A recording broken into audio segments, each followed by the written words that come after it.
That shouldn't be allowed. This is my son. Ishaan Tharoor of the Washington Post. Definitely asking a question in personal capacity. And mostly to say hi before you go off to your next engagement. Raise the mic. Mostly to say hi before you go off to your next engagement. I'm curious, though, on this tour you've been on, various countries in the Western Hemisphere, have any of your government interlocutors asked you to show evidence of Pakistan's culpability in the initial attack? And what do you say to the repeated Pakistani denials of having any hand in the initial attack? Okay, well, I'm very glad you raised this, Ishan, though I didn't plant it, I promise you. This guy does this to his dad. Very simply, no one had any doubt, and we were not asked for evidence, but media have asked. And so you are speaking for your tribe in that in 2 or 3 places, media asked this question. Let me say very clearly that India would not have done this without convincing evidence.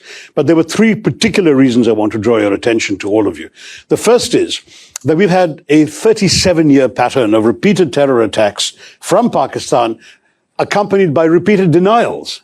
I mean, Americans haven't forgotten that Pakistan didn't know, allegedly, where Osama bin Laden was until he was found in a Pakistani safe house right next to an army camp in a cantonment city.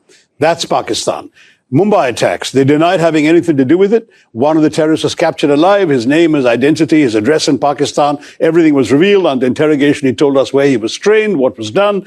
The US intelligence, as well as ours, recorded the chilling voice of the Pakistani handler giving minute-by-minute instructions to the killers in Mumbai, telling them where to go. And they were monitoring Indian TV and saying, there are people hiding on the 3rd floor of that hotel, go and shoot them there. This kind of thing is going on. Your sources recorded this too.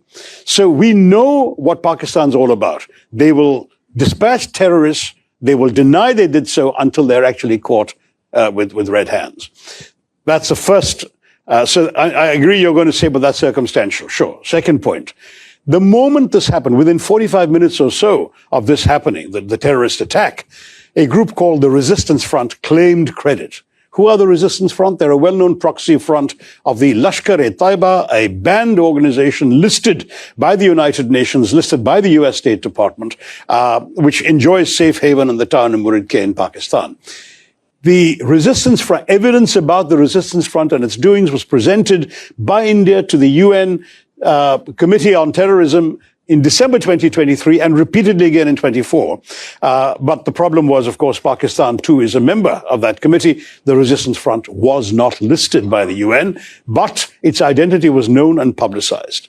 These people then claimed credit within a time span. There were no media present when these killings took place. Most of the world hadn't even learned about this when they claimed credit. So that was itself a smoking gun. They repeated that claim 24 hours later. And having repeated that claim 24 hours later, then their handlers must have woken up to the gravity of this and told them to take it off their site. So they did. But the fact is, the credit claim was on record and the world has seen it. Third, when the first strikes happened on the terrorist camps, funerals were conducted, including for members of some of the key organizations, the Jaish-e-Mohammed in particular, and the Lashkar-e-Taiba. The funerals were conducted and photographs have emerged on social media showing Pakistani generals and police officers in uniform attending these funerals, being conducted by relatives of these terrorists. So we're looking at 3 concrete pieces of evidence as far as India is concerned. But finally, I can add to the mix, we also have intelligence services. They have been studying very carefully these terrorist attacks. They have identified at least 4 of the 5 perpetrators, and they know who they are. In fact, I'm told, and I don't have access to the direct intelligence information, but I've been reliably informed, they know that 2 of them are Pakistanis, and the other 2 were locals who had exfiltrated, is the term, out to Pakistan for training 10 years ago, and clearly were sent back for this mission this time. So it's on the basis of all of this put together that we said, we know who did this and we will take action. And that's exactly what we did. I can assure you India is not the kind of country that would undertake a military operation without very solid basis for doing so.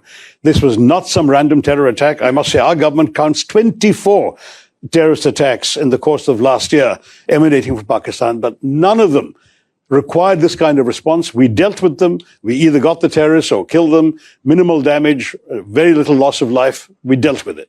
This showed all the hallmarks of a sophisticated, planned, deliberate operation with reconnaissance, with intelligence work, with a modus operandi worked out, this cynical exercise of asking people their religion, shooting them between the eyes. This is not an ordinary terrorist, some bearded fanatic blowing himself up outside a supermarket. This is not that.